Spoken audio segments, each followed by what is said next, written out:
Hi everyone, welcome to week 3 of HSCI 6240. This week we're going to continue discussing healthcare costs. We're going to focus on some specific issues that represent the most current issues in healthcare costs currently, and they're issues that are receiving quite a bit of attention from the media and policy makers. So I thought it would be interesting for you guys to read more about them and get a better understanding of them in this class. So the overview is just what the topics are this week: price transparency, mergers and monopolies, problems with fee-for-service payment, and the basics of policy analysis paper. So, for your final assignment for this course, you have to write a policy commentary paper, and I'm just going to touch on some of the highlights of how you go about writing a policy analysis paper. Your paper doesn't need to follow the format of that I'm going to discuss, but it should have similar elements as the format I'm going to talk about. And your reading also has all of the slides from a policy analysis book by a couple of faculty at GW, which really goes through how to write a policy analysis paper in detail. And so, as always, if you have any questions about this moving forward, just ask. But this is really meant to give you a general understanding of what I look for and what policymakers look for, what policy wonks. Those are people who are focused on policy analysis on a daily basis. Look for when they're looking for these type of papers. Also, journals are looking for this kind of information when you're assessing health policy. Okay. So first, price transparency. Price transparency has really gained a tremendous amount of attention of late, mainly because of the article written in Time magazine, which focus on just the tremendous amount of money that people spend on a variety of different healthcare matters, and really the article did a good job of demonstrating not only that there's variation out there, but that medical bills are confusing. Medical bills are not clear about why certain procedures or certain goods cost as much as they do. The article puts this in the context of our current economy. It talks about various ways that healthcare organizations or entities are profiting from the way the system is currently organized. And it's just very good expose on medical billing and all the complexities of it.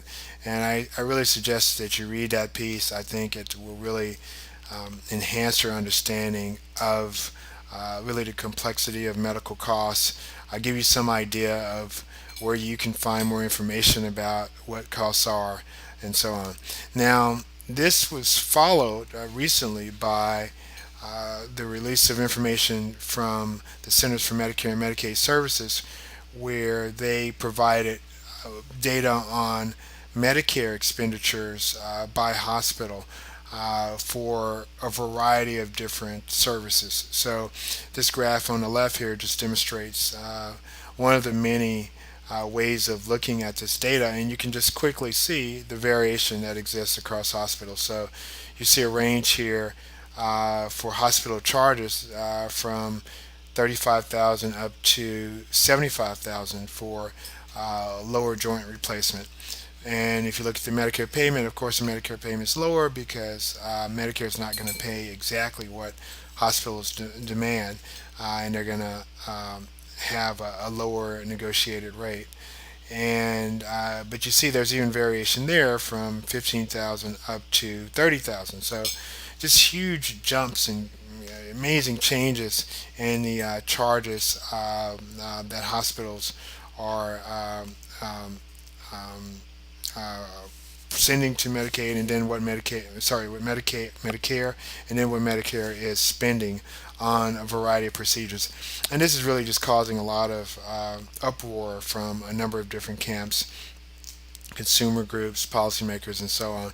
And I don't think we're going to hear the end of this for probably a few years to come, because this information is really helping shed more light on just how um, uh, really frustrating, I guess, this system is, and how we really need to do a better job with how we price for various goods, how we pay for certain goods, and so on. And I think it's really going to push a lot of hospitals to prove their value. But as you see, as you will see in one of the articles that you read, price transparency isn't necessarily always going to be a good thing. So it may be good for patients to be aware of what they're paying for various goods, but what if hospitals use this data to push their prices up, right? What if they say, well, hey, well, we should be charging 30,000 too instead of 15,000. What if hospitals merge and they realize they can get actually more money from Medicare? And so what if this actually drives up costs instead of keeping costs down? So I think it sort of remains to be seen how this data actually impacts what hospitals do. Hospitals could do the opposite, right? They could also market themselves as being valuable and also lowering costs. Will they take uh, the Walmart approach, or will they take the Saks Fifth Avenue approach? Who knows? We'll sort of have to wait and see, but there will be a lot of debate moving forward about what hospitals are charging, and whether or not we as taxpayers, because we're essentially paying for this, should be paying such variable prices throughout the country when these prices are not reflective of cost of living adjustments or anything that you would think would make sense. These are really just, just really almost sort of not random prices, but they're somewhat illogical in how much they vary. All right.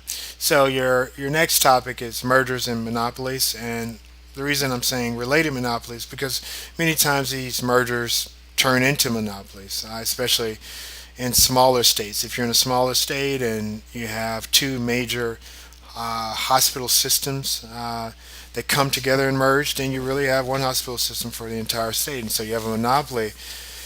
And you might ask yourself, well, why are these mergers occurring? And they're occurring really across the board. They're occurring among insurers, they're occurring among providers, and they're occurring among manufacturers too. So if you look at drug manufacturers or device manufacturers, you'll see that everyone's just getting bigger and bigger.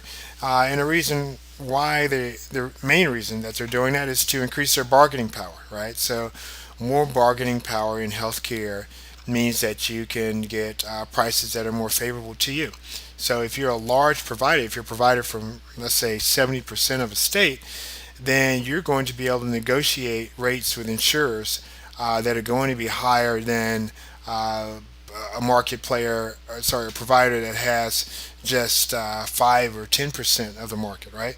Because you're covering more of the individuals that are going to be insured, and you can push insurers to pay more, but to pay higher prices for the services that you're going to offer. Because if they don't pay the price you want, then more people are likely to go without the service. Those people will complain, and the insurer will have problems, will face problems from those beneficiaries. So, on the other hand, if you're the largest insurer in town or in a state, and let's say you have 90% of the market, then you can really, cajole or push providers to essentially do what you want to do because they have nowhere else to go except for to you for payment. So you can push them to take a lower price. So there are a lot of battles like this going on in boardrooms throughout the country, and they go on between insurers and manufacturers, insurers and providers.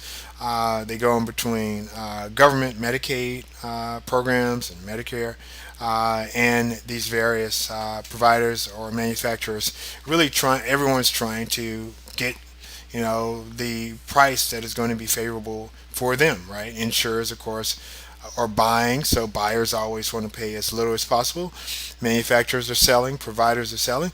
They want to sell for as high as possible, right? So everyone's going to push at the negotiation table until they get the price that they want. And that's what you see over and over again. So these players are becoming larger and larger so that they can get the best deals. And where will this go in the end? Well, it really will go as far as government allows it to go. So some administrations are more aggressive about preventing monopolies than others, and by administrations, I'm referring to presidential administration. So the Department of Justice is really the entity that makes sure that sorry, the Department of Justice and the Federal Trade Commission really work on limiting monopolies. So together they enforce antitrust laws. So if those laws are not being enforced during a particular administration, because administrations can vary in terms of whether or not they really push to enforce certain laws or not. If they're not being enforced, then these mergers grow, and these monopolies grow. But when an administration comes into office that is very focused on preserving competition, preventing monopolies from forming, then you see that these monopolies break down. And really, various sectors, various industries go through waves, hills and valleys with regards to mergers and monopolies being more popular and being less popular depending on who's in office. This is a nice diagram that really demonstrates, and this is from your reading, it really demonstrates how we have this cycle of increasing healthcare costs, and it just keeps growing and growing. And hospital mergers are just one piece of that. And these mergers are occurring, as I said before, really so that various players can get the best deals possible. I want, I want you to think more about how this impacts costs, how it impacts choice, right? We like to think that as Americans we have more choices than most countries, and that we can sort of, pick the best of what we want out there, right? We tend to do that for most goods that we go purchase, but are we able to do that for healthcare services, particularly in this environment where we see increasing mergers and some companies even becoming monopolies in some states? And then how does this impact quality? So if you reach a point where you've had these really large entities that have 90% of the market, what incentive do they have to offer quality services or quality product? What kind of consequences can result when they don't offer quality products, when they have so much of the market and there really are very few alternatives out there? Competition tends to drive higher quality because people are trying to offer consumers better goods or services. So if you take away that competition, then what are you left with? We may not necessarily see lower quality. I'm not implying that you automatically see lower quality, but it is a concern that we have to raise. What other checks and balances are in place to preserve quality when these entities become so large? So think some about that. All right. Finally, you have some reading focused on problems with fee-for-service payment. The main reading that I gave you for this is the cost conundrum. During the healthcare reform debates back in 2009, prior to the passage of the Affordable Care Act in 2010, Obama actually carried around this article, The Cost Conundrum. And the reason he carried it around is because it really touched on a number of the various problems that exist in our healthcare system and how they lead to increasing costs. And the main the main underlying problem that this article focuses on is the fee-for-service system. So a system in which people receive more money for doing more stuff. So the incentives are somewhat perverse when you pay healthcare providers for doing more for patients. Anytime that there's something on the margins, or there's some gray area where they have to determine whether or not someone should receive something, and they know that they're going to get money if they actually provide a person with that particular service or good, then they're strongly incentivized to actually do it, right? So you may ask, well, what can we do? How can we change that approach? Well, you can reward them for other things other than just doing stuff. So you can reward them for quality outcomes. And when I say outcomes, I don't mean for necessarily getting rid of the disease or curing a patient, because those outcomes are long term. They involve lots of various factors that go outside of the realm of what a provider can do. But at least providing quality of care when the provider is interacting with the patient. So if you're in a hospital, there are various checkpoints at which you can assess quality. It's not easy to do. It's quite difficult to do, and it comes with its own set of challenges for sure. But that's one way you can think about doing this. Another way that seems to work well is simply paying providers a salary or paying them some fee up front instead of paying them for every little thing they do. If you pay them up front, then they already know they're going to receive money for their work, and they can just simply now focus on providing patients with the best care possible. So we see this working well in the VA. This works well for Mayo Clinic, and it works for some other health centers throughout the nation. And Cost Conundrum talks about that. So there are options out there. There are systems that are doing a better job that are not using a fee for service approach. And so, but we as an entire nation, we're not there. So there's room for improvement and there's room for growth. These things can actually get costs down and maintain quality, or in some cases, actually improve quality because providers are focused on providing valuable, high quality care and not focused on looking for ways to make sure their kids are paid or their bills are paid and trying to just do extra things in order to make sure they're bringing in more money. So please read the Cost Conundrum. Ask any questions you have about that article or any of the other articles that you have for this week. So finally, I gave you, as I mentioned earlier, a PowerPoint slide deck focused on writing a policy analysis paper. So for this class, you have to write what I'm calling a policy analysis commentary. You're going to pick a topic of interest to you, and feel free at any time during the course to bounce topics off of me, send topics, and I can offer you feedback on those as you begin to think about what you're going to write this commentary on. It should focus on some health policy issues, something that's current.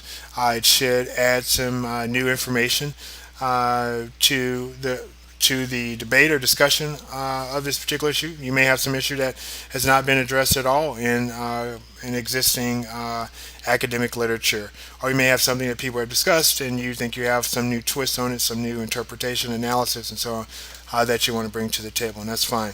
Well, all policy analysis starts with a problem statement. So later on in the course, and this will come fairly soon because the course is short, because it's a summer course, you're going to need to come up with a problem statement. And this problem statement should really be focused on some particular health policy issue, some problem that's focused, that is clear, that you are looking to assess in some way, to study in some way, to analyze, and to really figure out how to improve upon the problem. So your problem can be framed as a question. That's usually easy. So you may be interested in how to improve reimbursement for some particular uh, uh, uh, disease state or some particular technology or drug.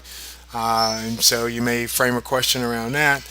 You may be interested in something broader, such as increasing access to care for a certain population, or increasing access to care for people with in a certain disease state, and so on. And you can frame a question around that.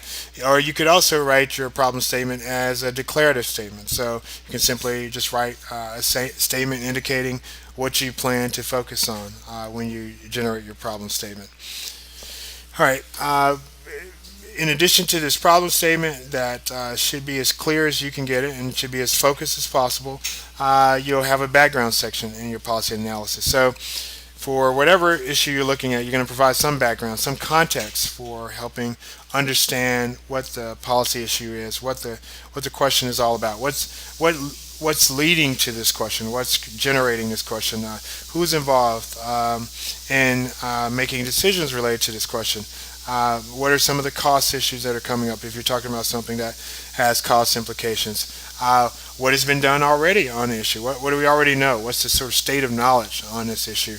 And in the background section, you should clearly identify the policy you're talking about. So don't talk about policies in abstract. We have existing policies on a variety of different issues. Talk about, the actual policy and where it's coming from. So if it's some Medicaid policy, list that policy, give it some name, state what it is, be clear about what you're actually focusing on, and you'll see that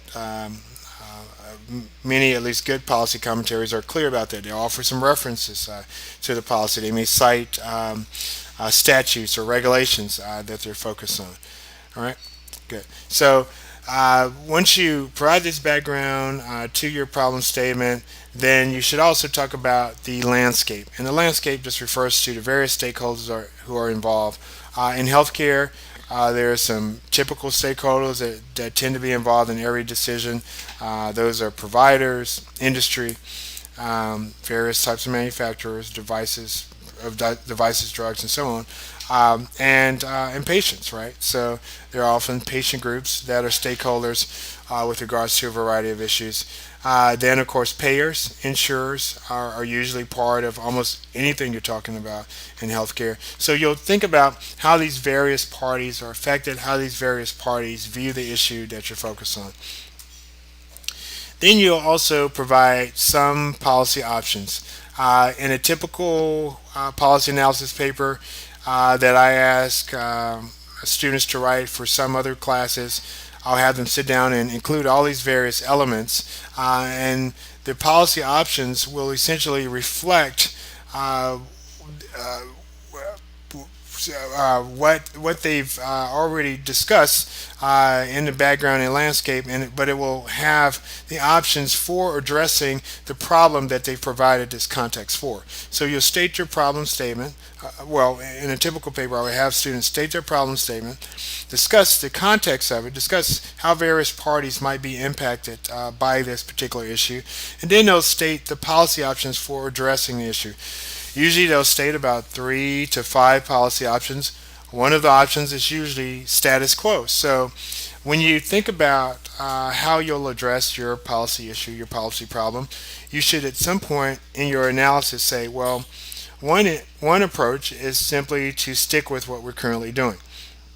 And you'll analyze, well, why should we do something different from that approach? And then you offer some other options, usually maybe 2 other options. So I think for a commentary piece, you don't have a lot of space and a lot of room, so you can probably write a status quo option and 2 other options that you think are worth considering, that have some merit. Then after you write those options, you'll analyze those options. So you'll use some criteria to take a look at those various options. So you might be concerned about political feasibility, for example. You might be concerned about the cost that will occur as a result of that particular policy option that you're proposing. You might be concerned about whether or not it's going to lead to certain outcomes for patients. You might be concerned about how insurers will respond to the particular option, and so you'll think about various criteria, various ways to assess the policy option. Various ways to assess each policy option that you're taking a look at, and then you'll analyze those options using the criteria, and finally you'll come up with some recommendations. So you'll list let's say your 3 policy options. You'll come up with some criteria for assessing those options. You'll go through some assessment of them, and then you'll come up with a final recommendation for how to move forward with this particular policy issue. And you'll state why this recommendation is the best approach. Why is this better than some of the options that are out there?